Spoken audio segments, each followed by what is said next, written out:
Let's make some magic. First thing that's worth noting, the beginning clip from Vile Blood is definitely going to give me nightmares. Do you think Mortify jams are safe for youngsters?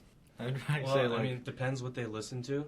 If they listen to death metal, then sure, listen to Mortify. It seems like there are several different styles fused together, but it's done subtly, which makes it a bit hard to catch. Can you explain your craft and how the bits and pieces come together when you're writing? Fucking awesome question. Yeah, yeah.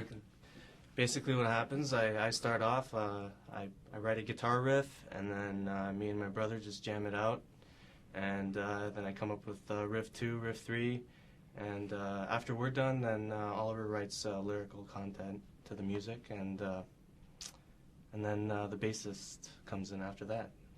As for grooves and how I get all vocals on things, it's kind of given to me with these guys playing, and it's already put together. So at my end is just to make it as brutal and as punchy as possible on vocals, what people want in metal.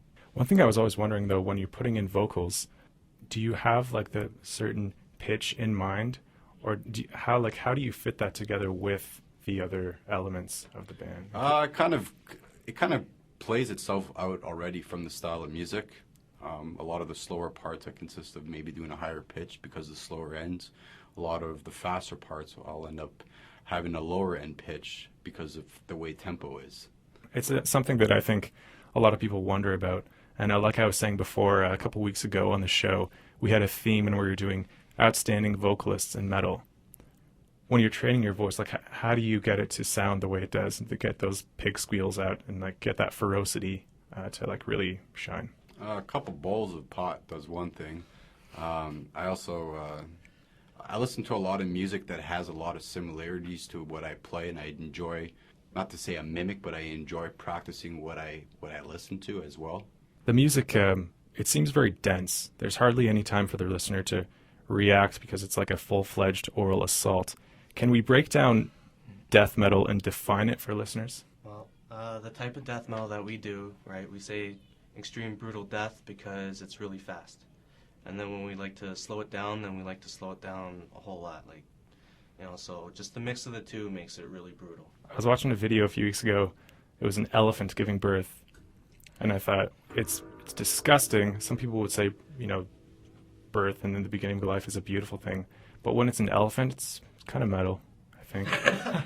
It's metal. That'd be a good music video, just an elephant giving birth and then chug. Anyways, I digress. So what death metal acts have made a significant impact on the community in Canada that you can think of that may have had an influence on your...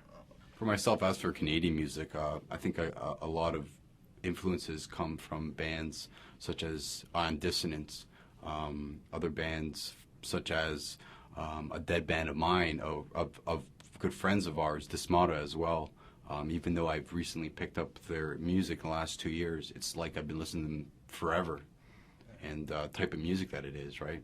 Like, I personally like a lot of Gorguts and Despise Icon as a lot. A lot of my Canadian music that I listen to comes from Eastern Canada, or Eastern Ontario, if you want to call it that, which is Montreal scene and the Quebec scene, right?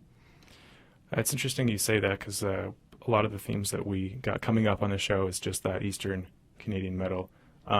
We often say on the show that the best seems to come from Montreal because there's just so much.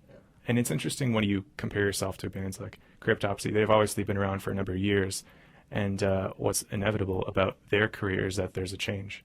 So it used to be more death metal, and now it's more grind. So speaking in terms of the future, like how do you think your sound will change? That's a good question. I'd say whatever we do, we never want to, not be brutal, So if we want to get more melodic or anything like that, we have to still apply it in a brutal way, If we want to change up the sound of my guitar, or use some different scales or whatever, it's like we still got to make it fast-paced and like still kind of that same format, I think as for vocals, death metal vocals can't get any melodic, and especially from a Frenchie here, and it just there's something about it, right? That on the vocals, when people hear, you play in a brutal death metal band, Would you ever consider anything melodic?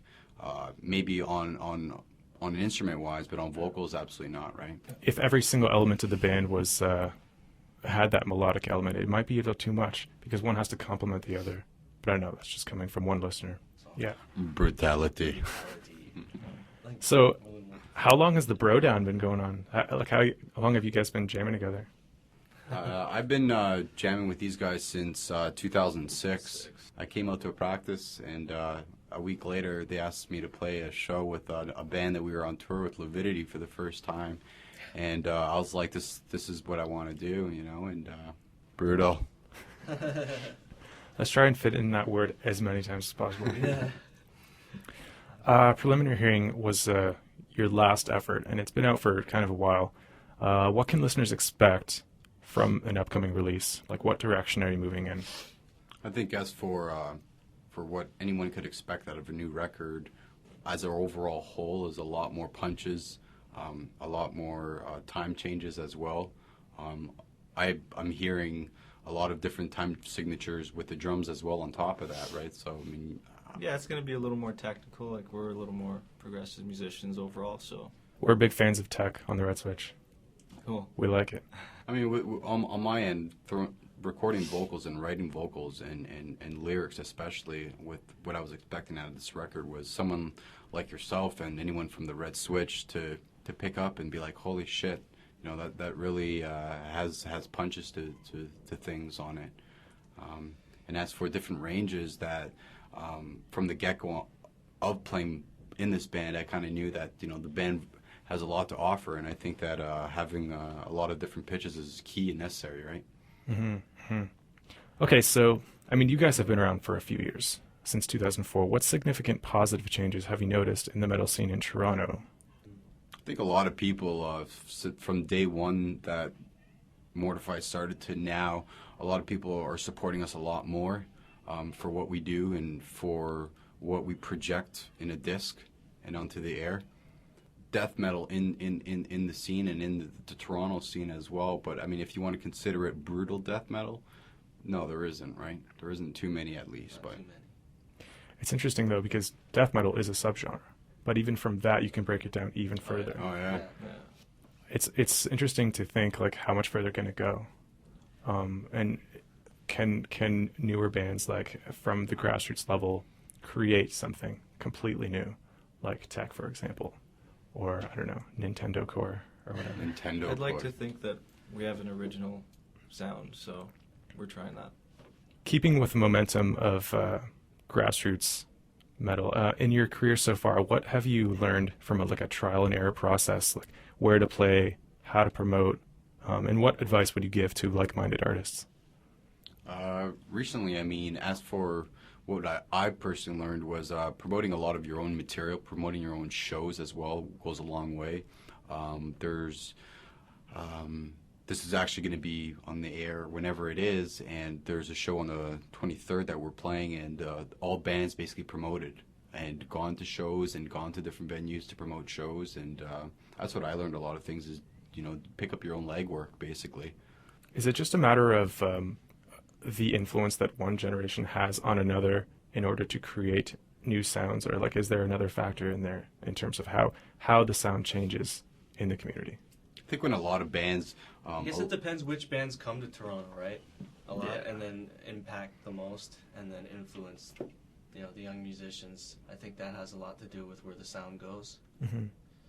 I think a lot of there's a couple bands that I know of that have played in bands together with, and a lot of the sound, even though it's a different band, sounds very similar, and they keep on their roots of their influences, even though they've joined a new project and made a new sound. It's still the same sound, right? Just with new members and whatnot, right? Yeah, it's funny. I remember seeing the Red Chord a while ago, and one thing the singer likes to do is right before a breakdown, he'll say something like, "Go home and listen to Crowbar," and then they'll go. That's awesome. Okay, my job is done. Well, yeah, thanks for having us here, and a lot of this music, like the Red Switch and a lot of other radio stations, keep a factor in the music scene around the city and around Toronto. Support metal. Yeah, as much as I could say is, listening to radio like this goes a long way. Going to shows as well even goes farther, right? So any metal support is good. All right. Cool. Thank you very much for being here. hey, thank you.